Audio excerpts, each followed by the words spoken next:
Hello po, it's me again, Nurse Alu.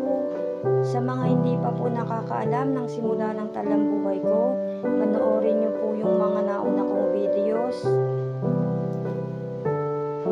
Eto na po yung time na magsisimula na ang mga bagay na hindi ko inaasahan, na ang inaasahan ko lang ay ang aalisin na ang bukol sa ulo ko. Hindi ko po pala nabanggit sa inyo, nakitaan po ako ng bukol sa ulo ko. Meningioma kung tawagin. Benign tumor naman po ito. Craniotomy nga po palang gagawin sa akin. Hindi ko alam kung anong nararamdaman ko talaga that time. Kinakabahan ako at natatakot. Iniisip ko din ang sinabi ng surgeon ko sa akin na pwedeng maapektuhan ang kaliwang bahagi ng katawan ko. Maparalyze pa. Inalis ko lahat yan sa isip ko. Patuloy akong kumakapit kay Lord dahil alam kong hindi naman niya ako pababayaan. Nagpapasalamat din ako dahil laging andyan ang pamilya ko, mga katrabaho ko at mga kaibigan ko. Simula pa lang ng admission, andyan na sila. Natapos ng matagumpay ang operasyon ko.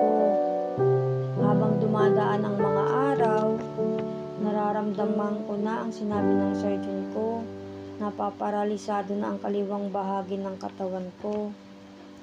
Ang hirap ng naging sitwasyon ko, pero di ko nagawang umiyak. Pero andun yung parang nade-depress talaga ako. Pagkatapos ng halos mahigit isang buwan ko sa ospital, nakalabas na din ako. Hindi pa ako natatagalan sa bahay. Pinasok na naman uli ako sa ospital at dito ko naranasan yung masasabi kong sobrang hirap ng dinanas ko. Nasa puntong natubo ako, na-tracheostomy ako, ang daming nakasabit sa akin na para ng Christmas tree. Ako na dati nag-aalaga ng mga pasyenteng nakatubo, that time ako naman ang inaalagaan. Masakit pa nung panahon nakikipaglaban ako sa buhay ko, bigla akong dinatingan ng awol memo galing sa aking trabaho habang ako'y nasa hospital pa.